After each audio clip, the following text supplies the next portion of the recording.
మీరు మాటల్లో seize the ship అన్నారు గుర్తుందా?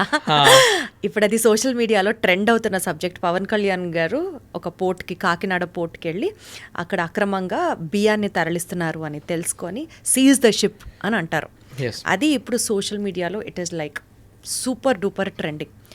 అలాంటి సందర్భాలు మీరు ఏమైనా ఎన్కౌంటర్ చేశారా?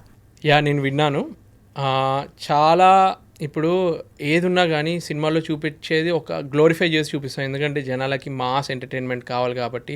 ఇప్పుడు పుష్ప 2 తీసుకున్నా, దేవరా తీసుకున్నా, పుష్ప తీసుకున్నా, ఏదున్నా కానీ జనాలకి ఏంటంటే ఇలా స్మగ్లింగ్ అవన్నీ ఏంటంటే ఇంట్రెస్టింగ్ అనిపిస్తాయి. కాకపోతే రియాలిటీ ఎలా ఉంటుందంటే, ఇప్పుడు నేను ఆయిల్ ట్యాంకర్లో ఎక్కువ వర్క్ చేస్తాను కదా, మా షిప్పింగ్లో ఎలా జరుగుతుంది ఇల్లీగల్ యాక్టివిటీస్ అంటే వేరే వాళ్ళ దగ్గర విన్నవి అసలు షిప్లో ఇవన్నీ ఎట్లా జరుగుతాయంటే, ఇప్పుడు మా ఆయిల్ ట్యాంకర్ ఉంది, కొన్ని లీగల్గా నడిచే షిప్పులు కొన్ని ఉంటాయి, కొన్ని ఇల్లీగల్గా నడిచే షిప్లు ఎలా ఉంటాయంటే ఆ షిప్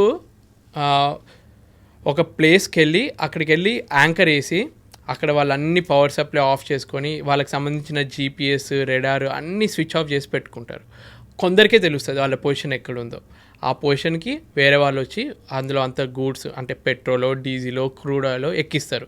అక్కడ నుంచి అలా స్టార్ట్ అయ్యి మళ్ళీ ఏదైతే సీక్రెట్ ప్లేస్కి, ఏదైతే కంట్రీకి వెళ్ళాలో ఆ కంట్రీకి వెళ్ళి అక్కడ డిశ్చార్జింగ్ చేస్తుంది. ఆ డిశ్చార్జింగ్ ఇప్పుడు రష్యా యుద్ధం చేస్తుంది కదా యుక్రెయిన్ మీద. సో కొన్ని కంట్రీస్ రష్యాకి మీరు సప్లై చేయొద్దు అని చెప్పి శాంక్షన్స్ వేస్తుంది అనమాట. అలానే కొన్ని కంట్రీస్ ఇరాన్, ఇరాక్, కొన్ని కంట్రీస్ దగ్గర ఆయిల్ తీసుకోవద్దని చెప్పి అమెరికా కొన్ని రిస్ట్రిక్షన్స్ పెడుతుంది.